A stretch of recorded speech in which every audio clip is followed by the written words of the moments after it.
Hola, muy buenos días todos. ¿Cómo están ustedes bendecidos en esta mañana? Créanme que con estos aironazos, quien trae peluca, adiós peluca.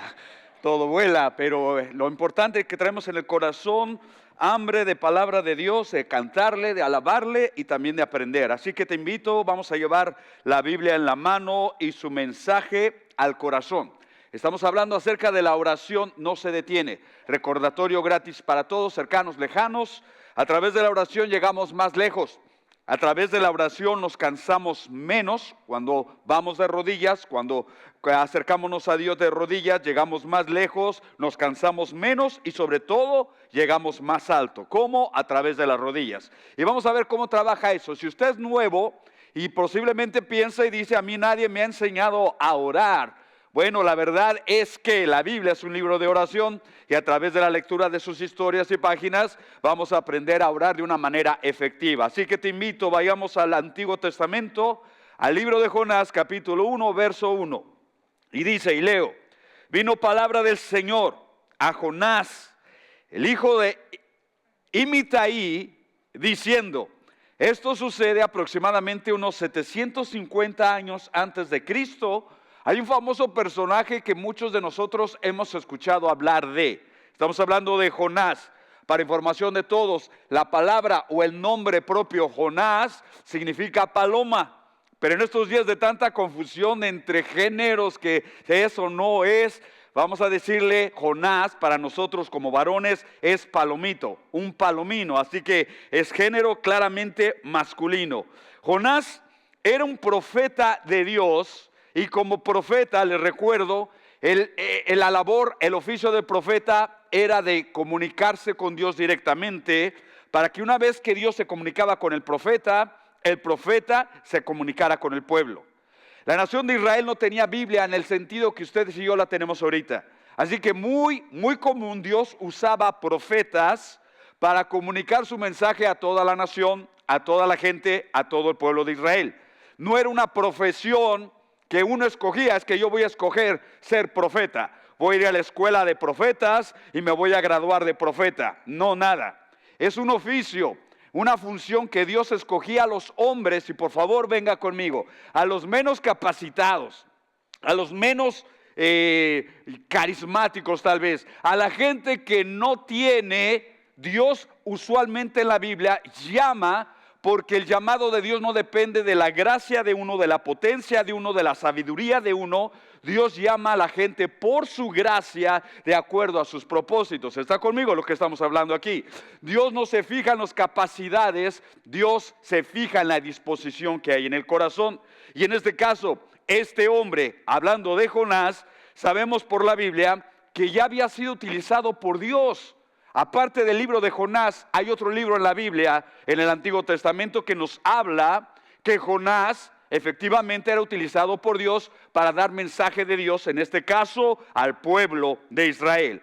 Estoy citando Segunda de Reyes 14, en el verso 25. Mira la profecía que está escrito ahí y que se cumplió en tiempo de Jonás.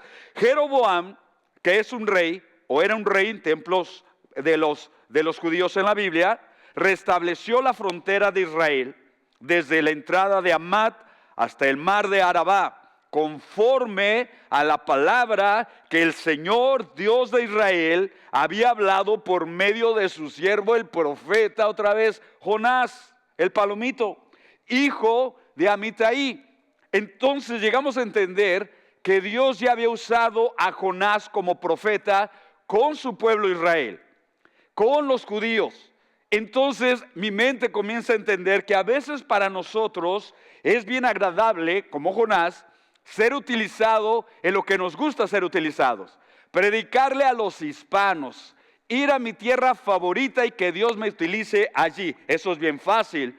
Jonás era utilizado por Dios cuando todo iba bien, cuando las circunstancias, el pueblo y el lugar, judíos, Israel, Judá, Dios me usa allí, no había problema con este Jonás, era obediente. Pero vamos a descubrir en esta historia que la historia no es como a nosotros nos gusta siempre. Que Dios es el soberano y que en algunas ocasiones o en muchas ocasiones lleva a la iglesia lleva al profeta, lleva a sus siervos, a ti y a mí, a hacer cosas que no es muy agradable para nosotros hacer. Me explico lo que estoy diciendo, hermanos. Este es el contexto de Jonás. Porque vemos que sí es utilizado para profetizar a Jeroboam en su pueblo judío, pero la pregunta aquí, y la historia cambia con esta realidad, que cuando Dios tiene otros planes y otros propósitos. ¿Qué va a suceder cuando Dios le diga a Jonás, ya no vas a ir con los judíos, ya no vas a ir más con la nación de Israel, ahora te voy a mandar a otro pueblo con otra gente que tal vez para ti no es de tu agrado? Y no estoy aquí para echarle piedras a Jonás, porque muy a menudo Dios ha hecho esto conmigo y algunos siervos de Dios, Dios lo hará con ustedes.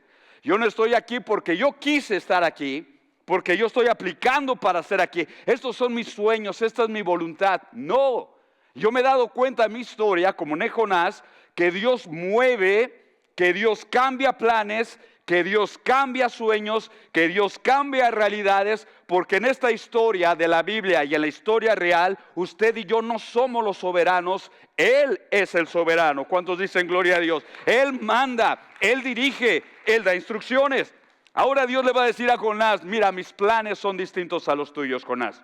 Esto no estaba esperado en tu agenda, esto no es imaginable para ti en tu agenda, pero está dentro de mi voluntad. Jonás 1:2.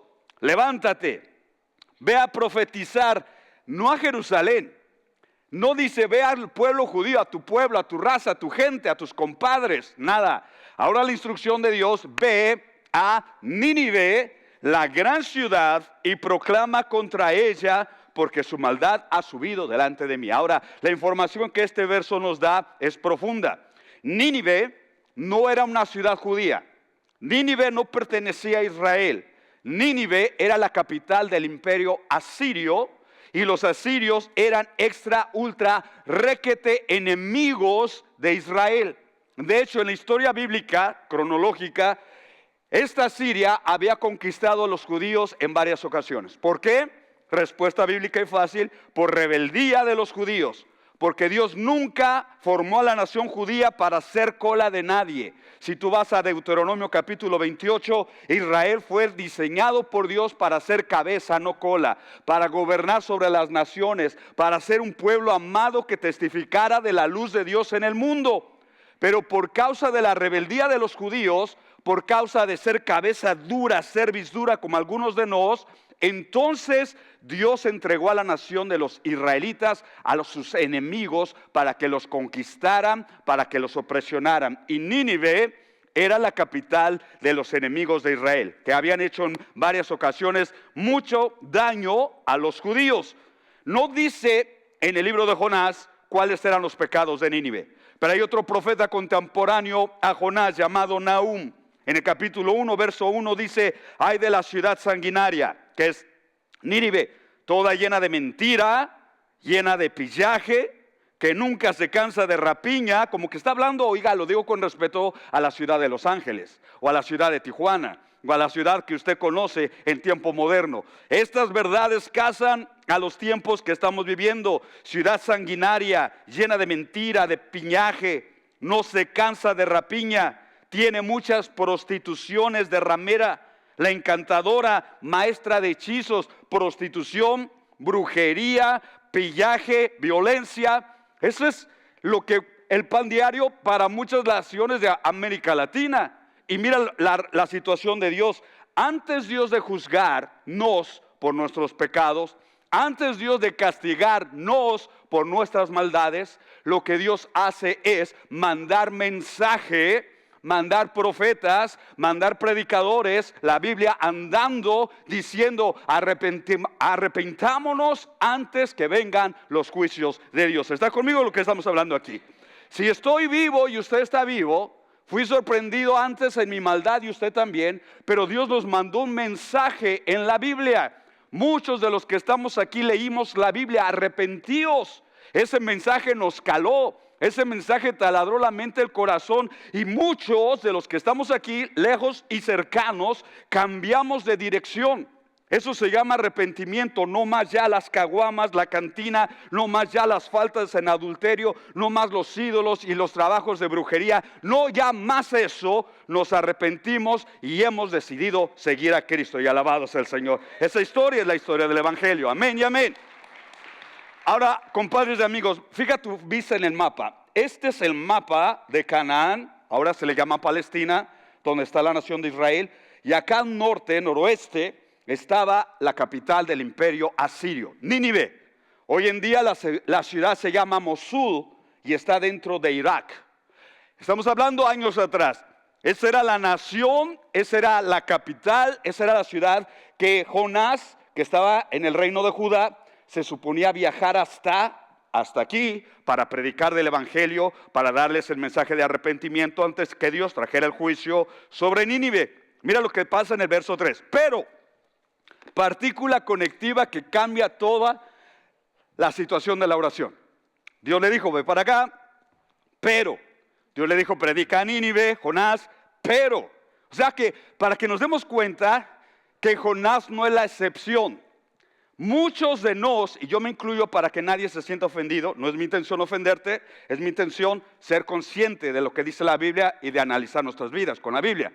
Muchos de nosotros sabemos cuál es la voluntad de Dios, las instrucciones de Dios, el mapa de Dios, pero nuestros corazones van en otra dirección.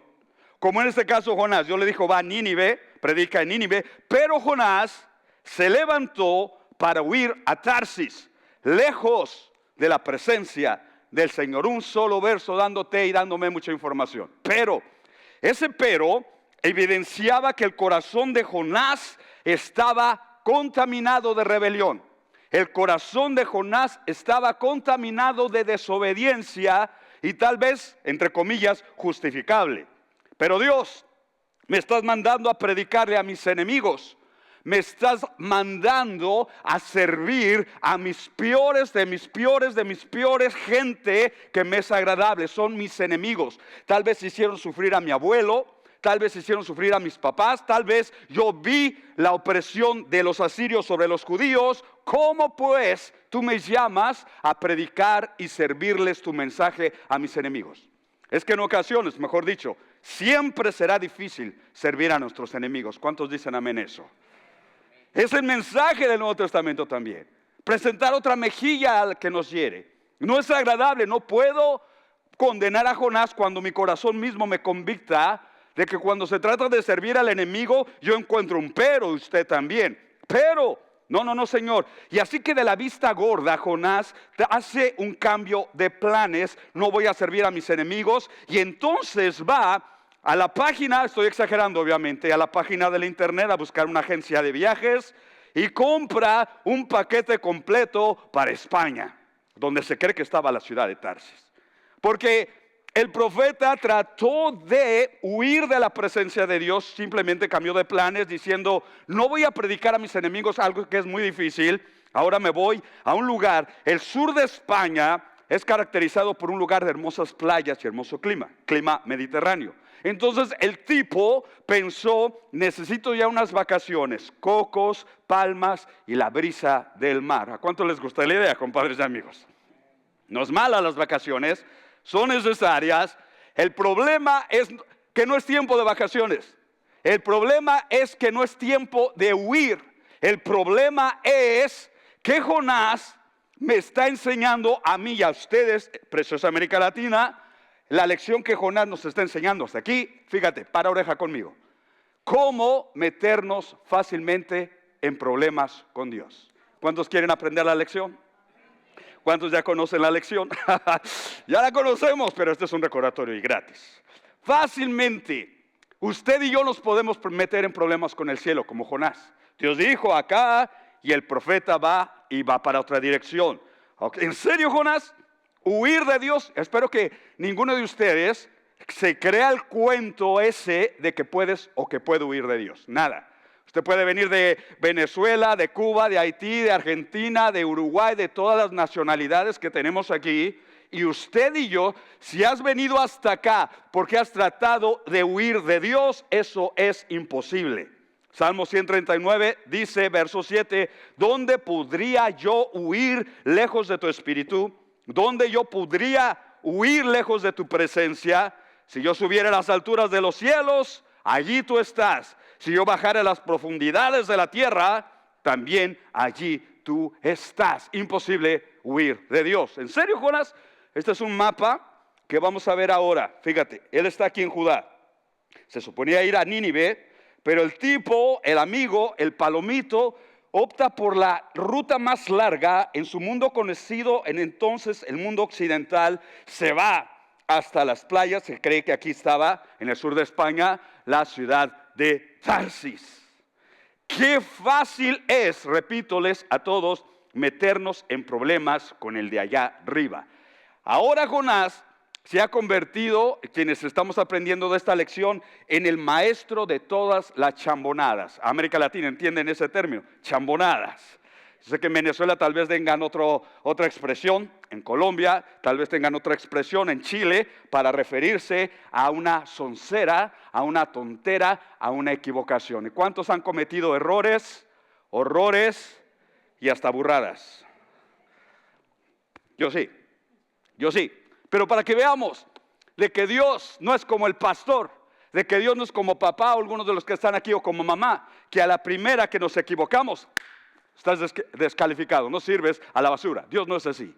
Dios es un Dios, dice la Escritura, lento para la ira y grande en misericordia, que a pesar de que el profeta le salió defectuoso, el pastor ha salido defectuoso, y todos ustedes, para que nadie se ofenda y nadie se pelee quién es primero, todos hemos salido defectuosos. El Dios de allá arriba nos da 1, 2 y 3, 4 oportunidades de arrepentimiento, y alabado sea el Señor por toda la eternidad. Amén y amén.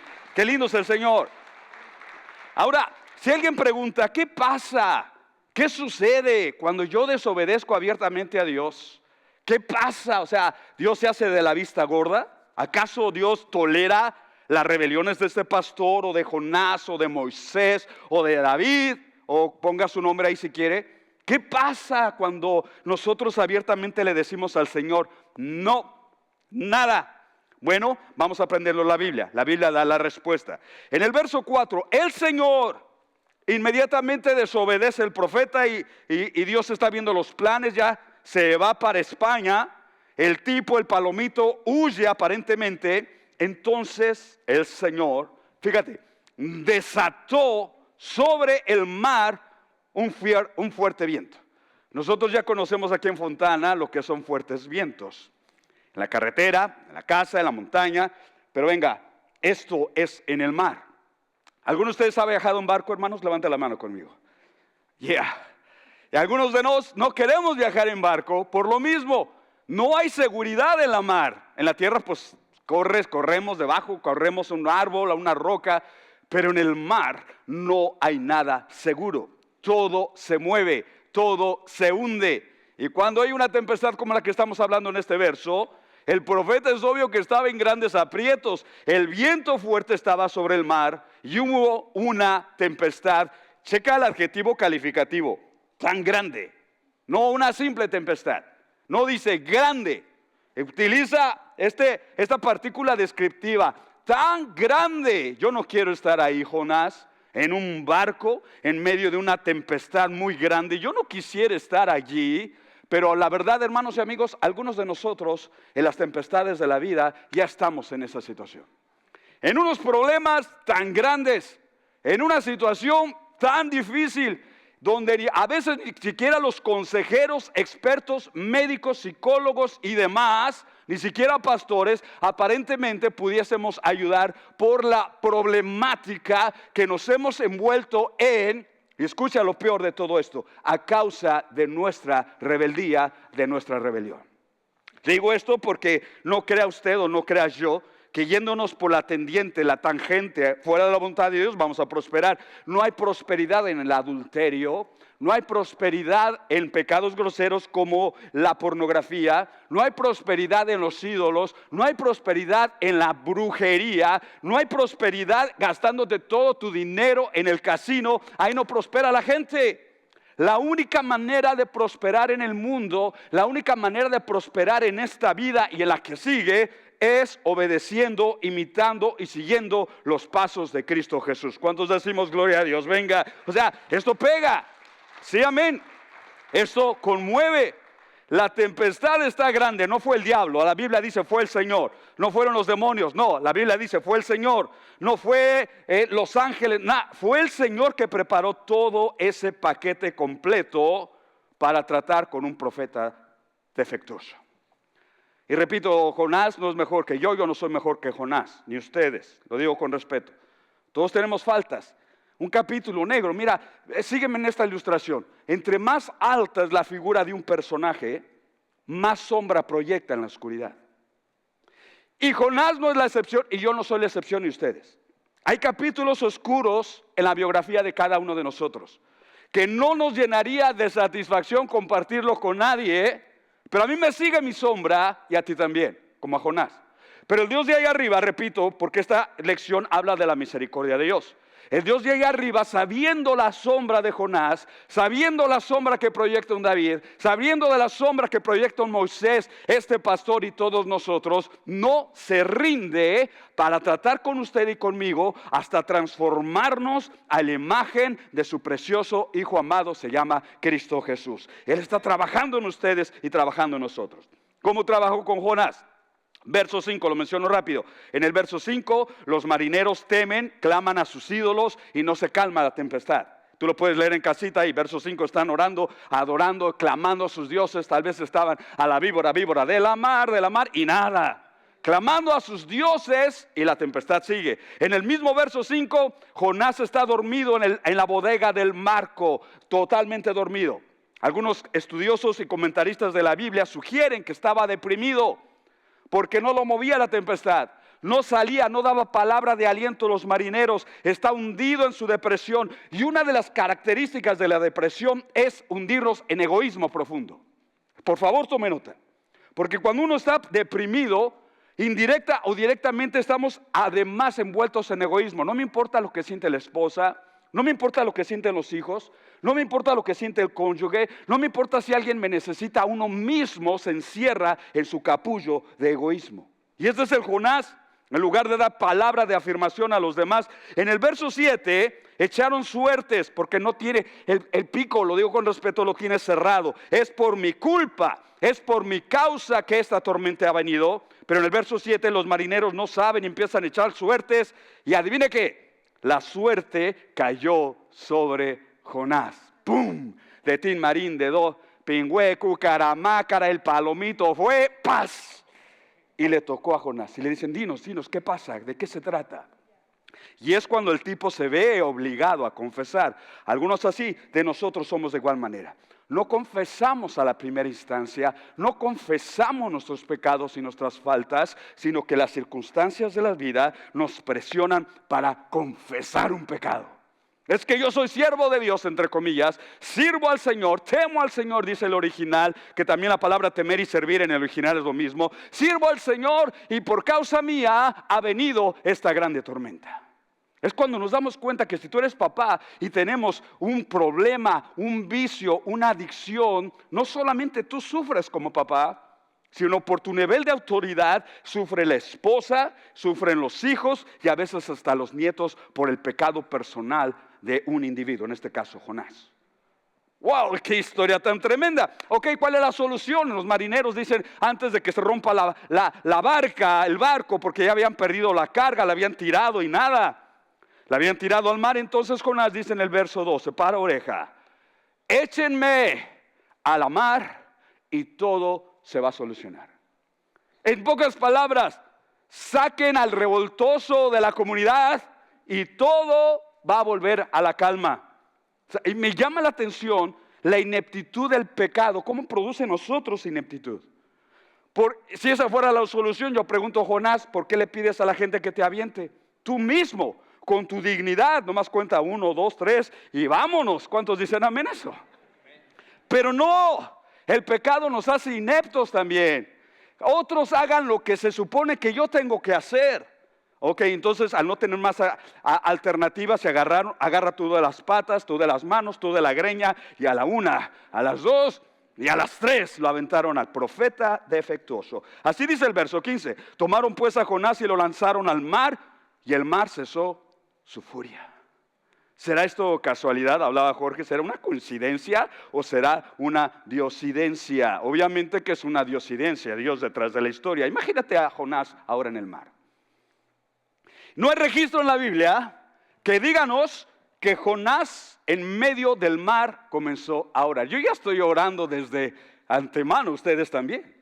Pero para que veamos el corazón del profeta, para que veamos que el corazón cuando se endurece, si tu corazón se endurece y el mío como el de Jonás, no hay predicador, no hay esposo, no hay esposa, no hay hijo, no hay nada que nos incite o que nos motive a cambiar como Jonás. Está hundiéndose en el mar y su corazón cerrado. No habla con Dios, no platica con Dios, ni siquiera I'm sorry, nada. Está endurecido el corazón.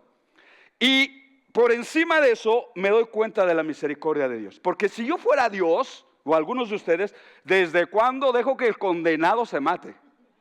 Pero como yo no soy Dios ni tú, porque Dios es un Dios de todo amor y misericordia, está esperando el momento que todavía no está listo para arrepentirse. Dios interviene aquí en un rescate imposible, 9:11, rescate del cielo. Y amigos, lo digo como comercial hasta aquí. Para Dios, no para el pastor. Para Dios, no para la religión organizada. Para Dios no hay hombre ni mujer demasiado difícil de salvar. ¿Está conmigo lo que estoy diciendo? Para Dios no hay imposibles en esto. Gloria a su nombre, amén. Él sabe tu mundo. Él sabe tu biografía. Yo no necesito presentarte delante de Dios.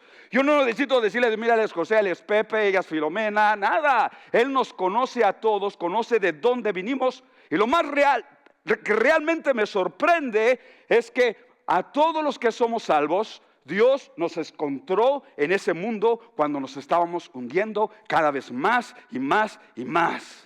Había manos humanas que decían y no nos podían ayudar. Había manos profesionales y no profesionales. La brujería, usted nómbrelo, tantas cosas no podían rescatarnos de ese hundimiento. Pero una vez que usted y yo clamamos al Rey de Reyes, Señor de Señores, Señor, sálvame, Señor, ayúdame, Señor, rescátame, el cielo hace lo imposible. Jonás no está en ese punto todavía de clamar por sus pecados, como algunos que nos están viendo y escuchando estas palabras. Dirás, ese hombre merolijo que tanto dice, porque no entiendes nada de lo que estamos hablando aquí. La oportunidad es que en el futuro, en el trayecto de tu biografía, mientras hay vida y esperanza, Dios sigue tratando con los casos difíciles. En el verso 17, el Señor otra vez, el héroe de la historia en la Biblia no es el hombre. No es Moisés, no es Abraham el héroe, no es Juan el Bautista, no es Pedro, no es Pablo, no es el Papa, no es ninguno de nosotros. El héroe en la Biblia y en la vida se llama Dios de toda gracia y de toda verdad. Y ese Dios preparó, dispuso, significa preparó un gran pez. No sabemos si era una ballena realmente o no. Hay peces muy grandes que no son ballenas, las ballenas son un mamífero. Hablaba con un biólogo y me dice imposible. Si hay un libro en la Biblia que es atacado, es el libro de Jonás. Y ese hombre decía, imposible que una ballena traiga un hombre de esa manera, porque la tráquea de la ballena, la tráquea es muy angosta, no cabe un hombre entero sobre ella. Yo le dije, bueno, primero, ¿dónde la Biblia dice que fue una ballena? No dice que fue una ballena, simplemente dice un pez muy grande. Pudo haber sido una ballena o no, en este caso fue un pez muy grande, obviamente con una tráquea muy grande. Dios la preparó para que tragara, no masticara, entendamos la diferencia. No fue un tiburón, porque el tiburón hubiera llegado como el chaca chaca de Ariel, tú sabes, y le hubiera hecho pedacitos, cosa que Jonás merecía. Pero no lo hizo así.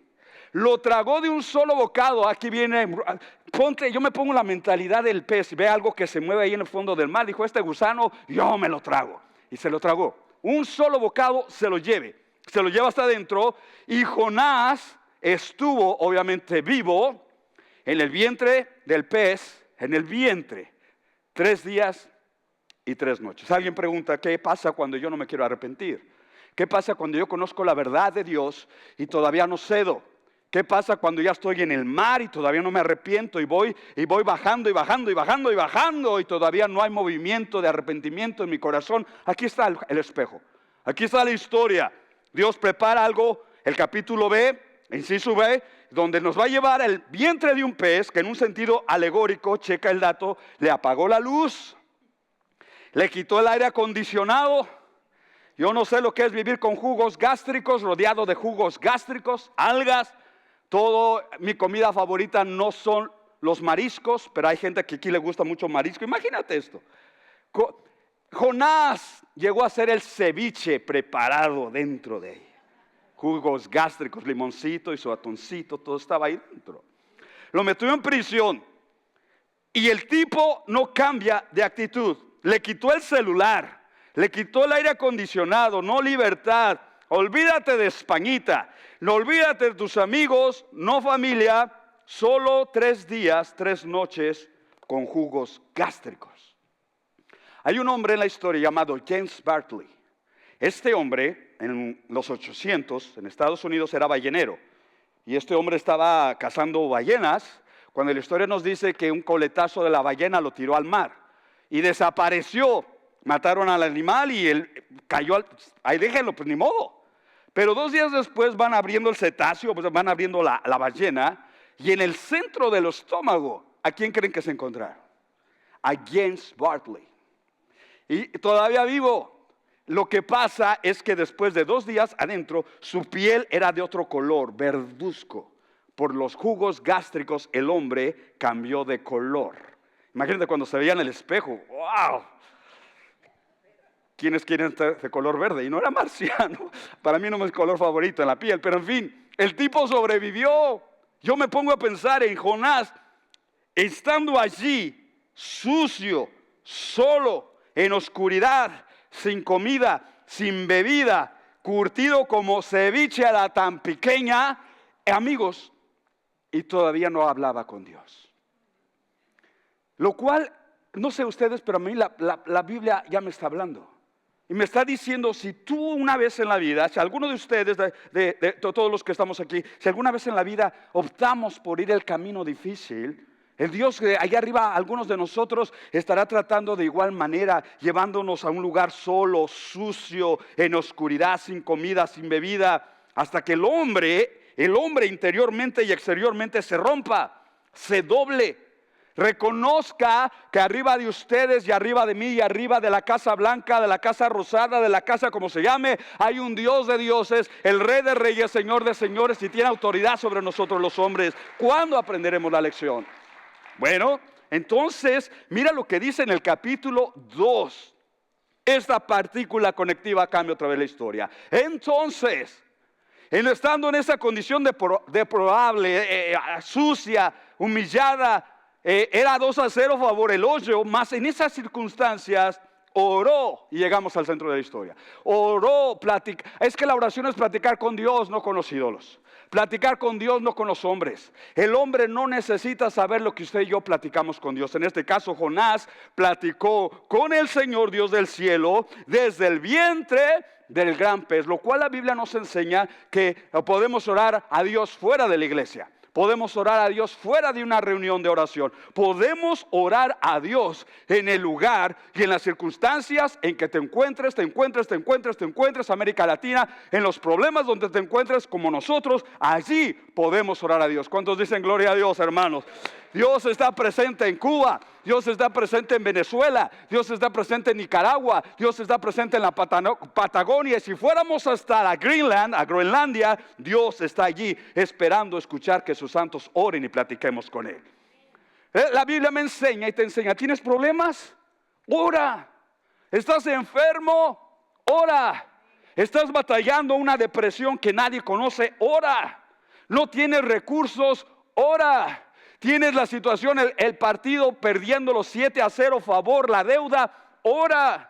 Es que mi matrimonio ya no lo aguanto, ora. Es que mis hijos ya no sé qué hacer con ellos, ora. Es que mi carácter, es que mi mente, es que mi pasado, ora, ora, ora. Que el cielo está abierto para la gloria de Dios. Qué lindo es el Señor, hermanos y amigos. ¿Qué hay en la oración que tiene el poder de conectarnos con Dios? No siendo dignos, por favor, entendamos esto, no siendo dignos ninguno de nosotros. He escuchado gente, cuando usted y yo hablamos del evangelio con otras personas, me dicen, a veces me han dicho estos comentarios: es que yo no creo en Dios, porque En el momento de mayor necesidad clamé a Él y nunca me escuchó, nunca me respondió. No. Entonces le digo, con todo respeto a tu dolor y a tu pena, quiero dejarte saber un verso en la Biblia que nos dice que Dios no está obligado a escucharnos, a nadie. Hechos 9:31, sabemos que Dios no oye a los pecadores. Dios no oye a Jonás. Dios no oye a un Moisés que mató a un hombre, a un David que adulteró. Dios no oye a un Edgar que fui contrario mucho tiempo de mi vida a la voluntad de Dios. Dios, en pocas palabras, no debe oírte a ti y a mí. Pero no termina ahí el mensaje. Hechos 9:31, pero si alguno es temeroso de Dios y hace su voluntad, a ese oye. Entonces ese verso da mucha respuesta. Es que yo clamé a Dios y no me... Ok, ¿eres temeroso de Dios? ¿Estabas humillado a Dios? ¿Estabas realmente sometido a su voluntad? ¿O yo quería salirme con mi voluntad? Porque muchas veces usamos a Dios como mi muleta. Es que ya no puedo caminar, necesito a Dios que me ayude. Usamos a Dios como el genio de la lámpara mágica. Lo voy a frotar y sale el genio. Necesito un Tesla color plateado, Señor. Y Dios no es ni el genio de la lámpara, no es ninguna muleta, no es el salvavidas que hoy tomo y mañana lo tiro. Dios es el Rey de Reyes, Señor de Señores, el Alfa, el Omega, el sostén de tu vida debe ser el Señor. ¿Qué hay en la oración? Repito, que nos conecta con Dios. Sí, directamente sí, cuando tenemos la actitud adecuada con Dios. Porque si no hay una actitud adecuada con Dios, Dios nunca me va a escuchar y nunca te va a escuchar. Amigos críticos, fijados, criticones, chismosos, que están aquí para virtualizar todo lo que se llama Dios. Quiero que sepan esto, iglesia, no lo digo para que nos asustemos. Hay gente que nunca va a creer en el Evangelio porque ha decidido no creer en el Evangelio. Y son una piedra de tropiezo en los medios sociales, donde quiera andan atacando a Dios, burlándose de Dios, ridiculizando a Dios. Sepan una cosa y entiendan que al final de la historia salimos ganando, porque al final de la historia Cristo va a ser rey y establecer su reino en esta tierra. Lo crean o no, estén listos o no, eso va a suceder. Y aprendo en esta historia que el Señor escucha la oración de cualquier hombre, de cualquier mujer, cualquier nacionalidad, cualquier trasfondo. A Dios le importa un comino tu pasado, compadre. Si en el presente estamos dispuestos a cambiar de actitud y cambiar, Señor, fue un inepto, sí, fue un tonto, sí, errores, horrores y hasta burradas, sí, las confieso y mi corazón está contrito, está humillado, está sobajado, está Dios destrozado. Tú no eres una esperanza, tú eres mi única esperanza. Tú no eres un camino, tú eres el único camino. Tú no eres un medio de salvación, tú eres el único medio de salvación. Aleluya, y el Señor escucha esos tipos de oraciones. Escuchemos lo que dice en el verso 1 y 2, capítulo 2. Está orando Jonás, en mi angustia clamé al Señor. Aquí está la escuela de la aflicción. Aquí está, porque a veces pasamos por muchas angustias. Aquí está el resultado positivo de la angustia. Al final, cuando un hombre ha pasado por una verdadera angustia, una mujer, una mamá, un papá, ha pasado por una verdadera angustia. Miren lo que dice ahí, clamé al Señor. Cuando un hombre ha estado en cárcel, clamé al Señor. Cuando un hombre ha estado, una mujer 2-0 favor a muerte en un hospital, clamé al Señor. Cuando ya no había esperanza para mi matrimonio, mi vida, mi salud, clamé al Señor. En el año 1993, apliqué para una visa a los Estados Unidos. La primera vez que apliqué, recuerdo que era la ciudad de Monterrey, Nuevo León. 6 de la mañana estamos formados en una grande línea para aplicar por la visa. Y llego temprano con mi amigo. Estamos formados y delante de mí hay otra pareja más grandes en edad que yo y están platicando conmigo porque estaban nerviosos. Traían un paquetón así de folders y platican conmigo y me dicen, esta es la tercera vez que venimos a aplicar. Y yo pues tranquilo, al principio estaba tranquilo. Sí, le digo, esta es mi primera vez. Y se me quedan viendo que no llevaba nada. Y me dicen, mira, a mí la primera vez me rechazaron porque no traía prueba de mis negocios. Nosotros poseemos farmacias aquí en Monterrey y nos pidieron una cuenta de banco con más dinero. Y ahora estamos trayendo todas las pruebas de todo eso. ¿Y tú? Yo no traigo nada. Y entonces comenzaron a ponerme nervioso también a mí. A nosotros, la tercera vez y nos regresaron sin nada. Entonces comencé a ponerme nervioso. No tengo cuenta de banco, no tengo farmacias, no tengo negocios. ¿Qué negocio tengo que hacer en Estados Unidos? Pensé. Yo no sé qué hubiera hecho usted, pero ahí en la línea, con el frío intenso de Monterrey, mi amigo César y yo comenzamos a orar. Padre Celestial, aquí estamos, si es tu idea, si es tu voluntad, aquí estamos, no tenemos nada de eso. No contratamos ni abogados que hagan la tramitación de todo esto, o el trámite. Y cuando llega nuestro turno, me dice el emigrante, next, ¿para qué razón tú quieres ir a Estados Unidos? Dije, saqué una cartita que me habían mandado de Missouri unos pastores para promover misiones, que nosotros trabajamos en México. Tengo una invitación y la lee. Oh, tú ser de los que dicen aleluya en la iglesia. Ya. Los que predicar Biblia, sí. Los que Jesús es Señor, ya, ok. Welcome to the United States of America. Amén. Venga. Y vamos saliendo y me encuentro con los tipos y dice, ahora necesito regresar otra cuarta vez para aplicar por... Y a ti, le digo, no, pues a mí me la dieron para la gloria de Dios. ¿Qué hiciste? ¿Quién te soporta? ¿Quién te patrocina? Le digo, allá solamente Él se lleva la gloria y la honra. Alabado es Cristo Jesús. Créanme, amigos, hermanos, cuando usted está en angustia, la Biblia nos está diciendo lo que tenemos que hacer. Ora, platica con Dios en el lugar donde estés. Y Él me respondió. Desde el seno del Seol pedí auxilio. Y tú escuchaste mi voz. Es que yo no sé orar, alguien dirá. Mira lo que dice la Biblia. Pide auxilio. ¿Sabe lo que significa SOS? Que lo usan mucho los americanos. Save our soul. Salva nuestra alma. Tú y yo en el lenguaje hispano podemos decir, Señor, sálvame que ya no aguanto más. Ayúdame, Señor, que ya no soporto más. Por favor, escúchame, me rindo ante ti. Y lo que dice el 10, entonces el Señor dio orden al pez y este vomitó a Jonás en tierra firme. Estamos aterrizando. A la primera, el pez obedece. Y pregúntale a Jonás.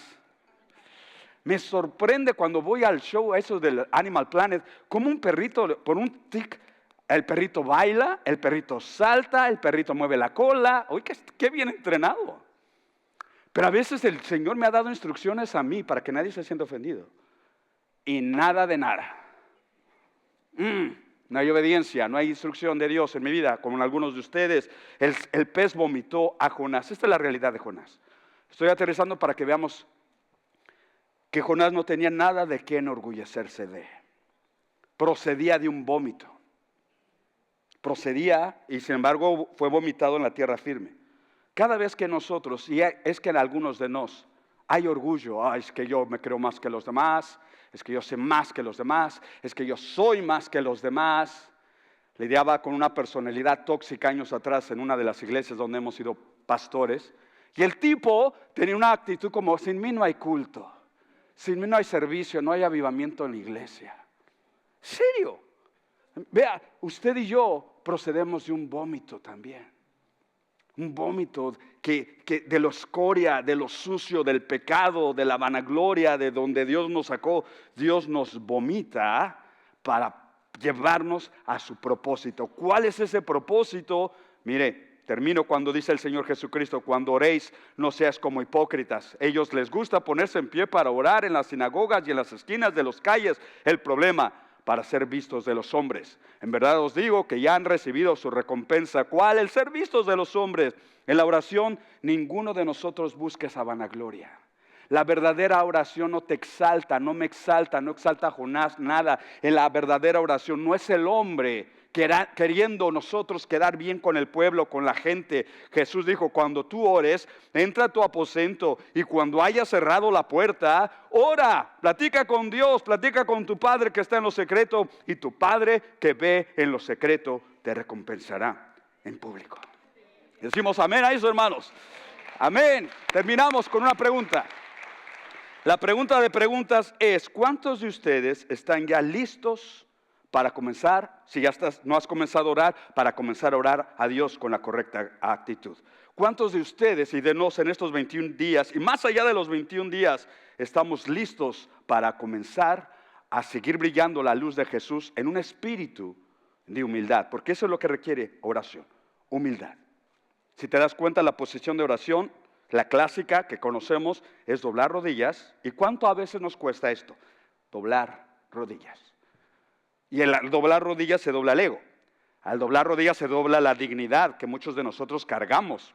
Al doblar las rodillas significa lo que dice el profeta. Déjame mirar cuando dice el profeta esto, y lo dice muy importante. Dice Isaías 57. Pues así dijo el alto y sublime, el que habita en la eternidad y cuyo nombre es santo. Lo afirma el Señor. Yo habito en la altura y en la santidad. Ahí arriba en los cielos. No podemos llegar allá todavía. Pero, buena noticia. Y yo habito con el quebrantado y humilde de espíritu para hacer vivir el espíritu de los humildes y para vivificar el corazón de los quebrantados. Amigos, me despido con estas palabras simplemente para decirte, cuando en ti y en mí y en Jonás hay un corazón contrito y humillado, solo el Espíritu Santo puede producir esa humildad en tu corazón. Cuando veo de dónde he venido, de dónde me ha sacado el Señor, de dónde me ha salvado el Señor. Y cuando tenemos la oportunidad de presentarte no delante del rey de Inglaterra, no delante del rey de Holanda, sino presentarnos delante del rey de reyes y señor de señores y escuchar en su palabra que nos dice, aquí estoy, mi hijo, aquí estoy, mi hija. Yo no sé cómo responde tu corazón en agradecimiento. Estoy seguro que por esa razón muchos creyentes hay lágrimas en sus ojos. Estoy seguro que por esa razón muchos creyentes hay manos levantadas diciendo, yo no era digno, yo no era santo, yo no era puro, yo no era capaz, pero alguien me hizo digno, puro y capaz. Su nombre, Cristo Jesús. Vamos, iglesia, dale palmas con todo tu corazón. Y te invito a que te pongas sobre tus pies. Y no solamente sobre tus pies. Te invito a que cierres todos aquí en casa. Por favor, cerremos un instante nuestros ojos.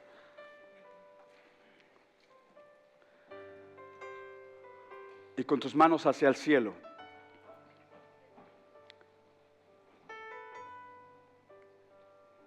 Señor, nos presentamos delante de ti. La familia de Agua de Vida se presenta delante de ti, Señor. De toda edad que habemos aquí, de toda nacionalidad que habemos debajo de este techo, nos presentamos con un corazón contrito y humillado, agradecidos del llamado que nos has dado en tu palabra, de poner una correcta actitud, de sacar todo sentimiento de grandeza, de egoísmo, de orgullo, y decirte, Señor, esta vida toda es tuya, esta iglesia toda es tuya, este cuerpo todo es tuyo, Señor. Porque tuyo es el reino, el poder y la gloria por los siglos de los siglos. Y decimos todos un fuerte amén.